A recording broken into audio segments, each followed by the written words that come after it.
বাগাবাজার গ্রাম পঞ্চায়েতের বিরুদ্ধে প্রধানমন্ত্রী আবাস যোজনার সরকারি ঘর, অরুণোদয় প্রকল্প এবং রেশন কার্ড সহ বিভিন্ন সরকারি প্রকল্পের সুবিধা পাইয়ে দেওয়ার নামে টাকা আদায়ের অভিযোগ ঘিরে নতুন করে উত্তেজনা দেখা দিয়েছে।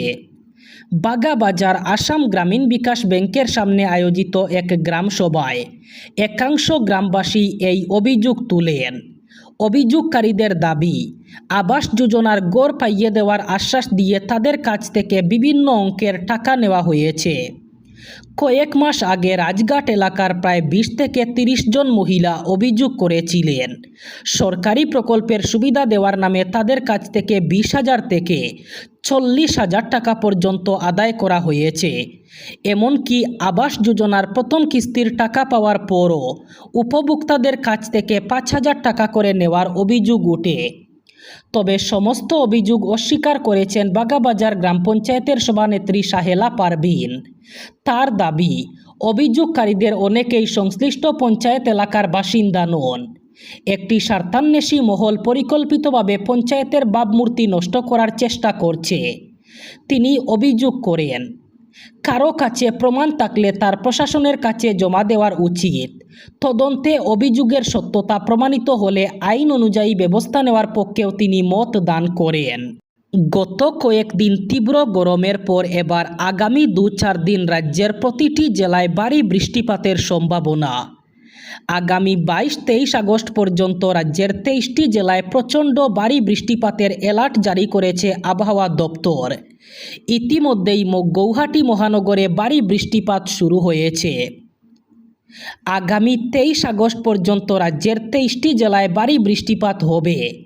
এর মধ্যে বেশি বৃষ্টিপাত হবে কোকরাঝার, চিরাং, বঙ্গাইগাঁও, গোয়ালপাড়া, বরপেটা, নলবাড়ি, কামরূপ মেট্রো, কামরূপ গ্রাম্য, দরং, মরিগাঁও, নোয়াগাঁও, হুজাই, পশ্চিম কার্বি আংলং, গোলাঘাট, ডিব্রুগড়, তিনসুকিয়া, ডিমা হাসাও, শ্রীভূমি, কাছাড় এবং হাইলাকান্দিতে ভারী বৃষ্টিপাতের সম্ভাবনা রয়েছে।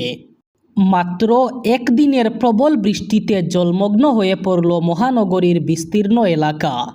বৃষ্টি নামলেই জমাজলের কারণে চরম দুর্ভোগ পোহাতে হচ্ছে মহানগরবাসীকে। বুধবার স্কুলগামী পড়ুয়া থেকে শুরু করে কর্মস্থলমুখী মানুষ জলের কারণে বিভিন্ন জায়গায় আটকে পড়েন অনেকেই। রাতের বৃষ্টির জেরে হাতিগাঁও, অনিলনগর, জু রোড, ডাউন টাউন এবং এয়ারলেস এলাকার বিভিন্ন রাস্তায় হাঁটু সমান জল জমে।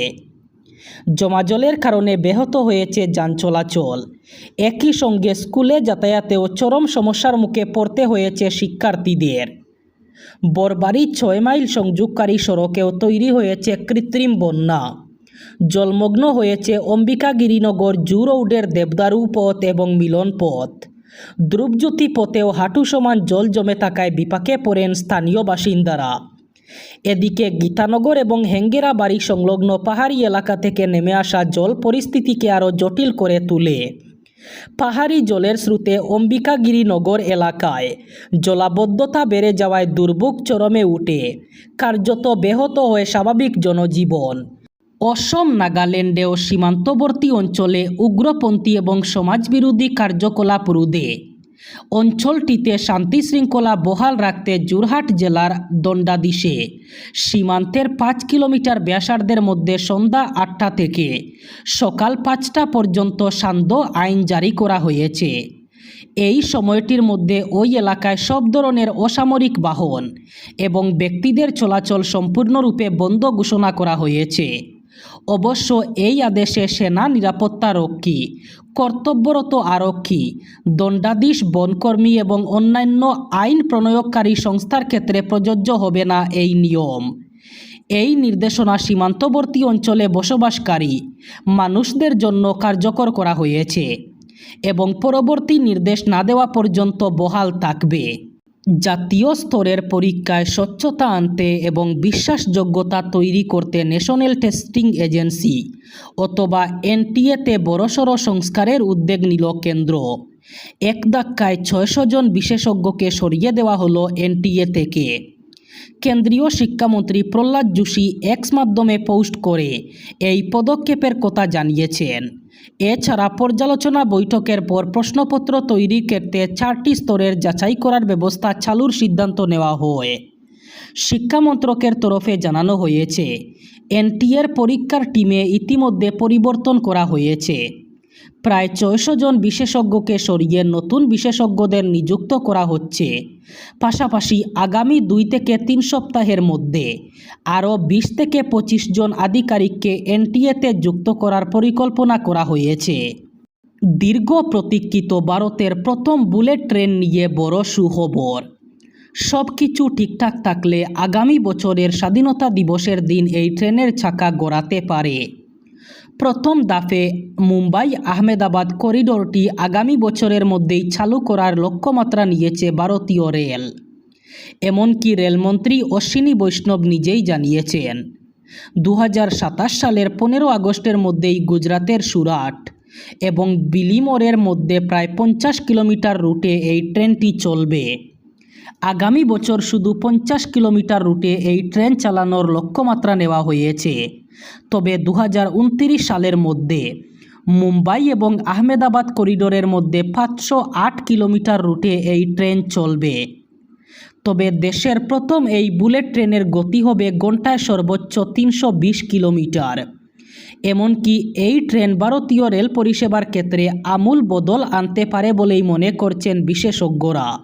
হাইলাকান্দি জেলায় অরুণোদয় প্রকল্পের হাজার হাজার সুবিধা প্রাপকদের মাসিক ভাতা বিনা কারণে বন্ধ করে দেওয়ার অভিযোগ তুলে আন্দোলনে নামার সিদ্ধান্ত নিল অসম মজুরি শ্রমিক ইউনিয়নের জেলা কমিটি।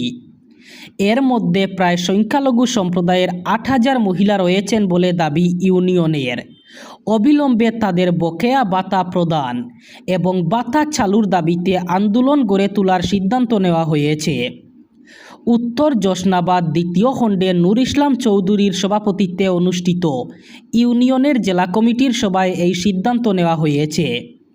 সভায় জেলা সম্পাদক পারভেজ খসরু লস্কর বিগত দিনের সাংগঠনিক কর্মকাণ্ড এবং আগামী দিনের কর্মসূচি নিয়ে বিস্তারিত আলোচনা করেন। জুলাই মাসের আকস্মিক বন্যার 1 মাস কেটে গেছে। জল নেমেছে, ত্রাণ শিবিরও প্রায় খালি। কিন্তু শিবসাগর, চড়াইদেও, যোরহাট এবং গোলাঘাটে পুনর্বাসনের প্রকৃত লড়াই এখনও শেষ হয়নি। কারণ ক্ষয়ক্ষতির পূর্ণাঙ্গ হিসাব এখনও পর্যন্ত সরকারের হাতে নেই।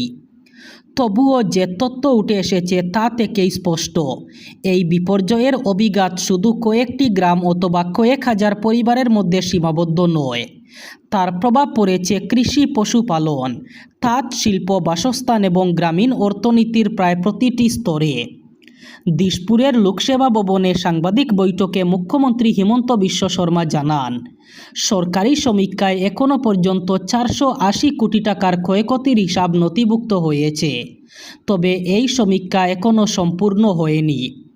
তার কথায় সব তথ্য সংগ্রহের পর ক্ষতির পরিমাণ 1000 কোটি টাকার গণ্ডি পেরিয়ে যেতে পারে।